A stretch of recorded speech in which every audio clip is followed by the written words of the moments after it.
जब भगवान किसी पे कृपा करते हैं या जो व्यक्ति आध्यात्मिक मार्ग पे चलते हैं तो उन्हें कठिनाइयों से, संघर्ष से, असफलताओं से या फिर दुख से गुजरना क्यों पड़ता है? इस प्रश्न के उत्तर में श्री परमहंस योगानंद जी कहते हैं, जब भगवान हमें अपने करीब करते हैं तो ये नहीं कि कोई चमत्कार होने लग जाता है, क्योंकि हम लोगों को यही समझ आता है कि भगवान की कृपा का मतलब है अपार खुशियाँ, सुख, चैन, समृद्धि, सफलता ये सब मिलने लगेगी। किंतु असल में होता क्या है? शुरुआत में मिलता है दुख, दर्द।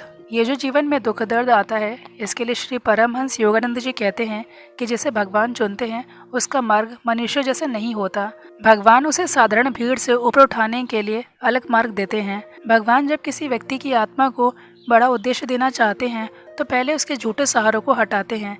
जब तक आत्मा की जागृति नहीं होती तब तक उसको बाहरी दुनिया में झूठा सुख मिलता है। उसको अपना नाम, नौकरी, रिश्ते यही सब अपने लगते हैं।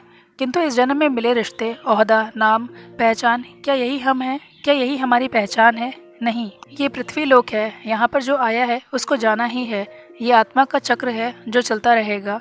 अगले जन्म में किसी और नाम, पहचान, रिश्ते के साथ। इस जन्म में हमारे जो रिश्ते हैं, नाम है, पहचान है, वो इस शरीर तक जुड़े हैं।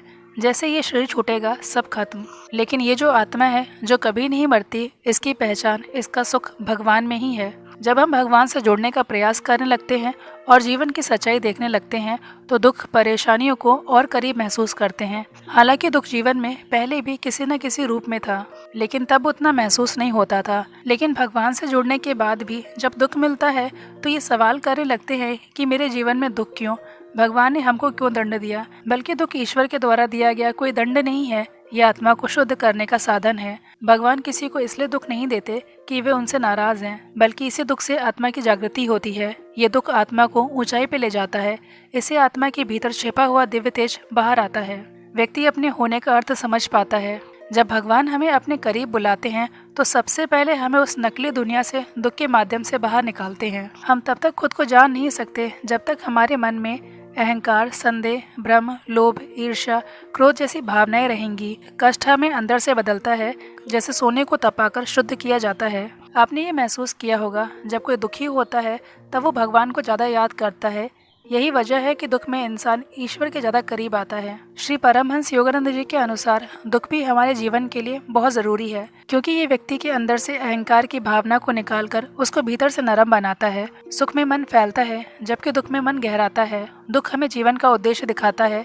तकलीफों में जब हम अकेलेपन में खुद से सवाल करते हैं कि ईश्वर हमसे क्या चाहता है, मैं कौन हूँ, सच्चा सुख कहाँ है, मैं इस पृथ्वी लोक पर क्यों हूँ, इन सवालों से आध्यात्मिक यात्रा शुरू होती है। कई बार तो दुख के पीछे का कारण तो हमारे पुराने कर्म ही होते हैं। पुराने जन्म के गलत कर्मों की वजह से जब दुख मिलता है, अगर हम इसे शांत होकर सहन कर लें और उन गलतियों को सुधार लें जो हमने पहले कभी की थी, तो ये दुख हमारे बीते जन्मों के कर्मों को जलाने लगता है। इसे ईश्वर की कृपा समझें, क्योंकि वो हमारे ऋण को कम करके हमारी आत्मा को हल्का करते हैं। इससे आगे जीवन की यात्रा आसान बनती है। शुरुआत में तो बहुत तकलीफ होती है, मन दुखी होता है, दिल रोता है, लेकिन धीरे धीरे हम समझने लगते हैं हर दुख के पीछे कोई ना कोई सीख होती है, हर सफलता के पीछे कोई नई शुरुआत थी। हम समझने लगते हैं कि सुख स्थायी नहीं है, शरीर नश्वर है, संसार परिवर्तनशील है, परंतु भगवान शाश्वत, सत्य, सुख और स्थायी हैं। श्री परमहंस योगानंद जी दुख के पीछे का एक कारण ये भी बताते हैं कि दुख भविष्य के बड़े कार्यों की तैयारी भी हो सकता है, क्योंकि जो व्यक्ति खुद कठिनाइयों से नहीं गुजरा, जिसने जीवन में संघर्ष नहीं किया, वो कैसे किसी और का मार्गदर्शन करेगा। भगवान किसी को जितना बड़ा कार्य देना चाहते हैं उसकी तैयारी भी उतनी ही कठिन करते हैं। जैसे भगवान राम वनवास काटकर ही भगवान राम कहलाए, बुद्ध सत्य की खोज में कष्ट झेलकर बुद्ध बने। भगवान जिसे चुनते हैं वो दुखों से एक दिव्य शक्ति लेकर निकलता है, वो भीतर से मजबूत बनता है। अब ये समझते हैं कि भगवान कैसे चुनते हैं अपने करीब लाने के लिए। श्री परमहंस योगानंद जी कहते हैं, भगवान उसी को चुनते हैं जिसकी आत्मा लंबे समय से प्रभु की ओर बढ़ने की इच्छा रखती है।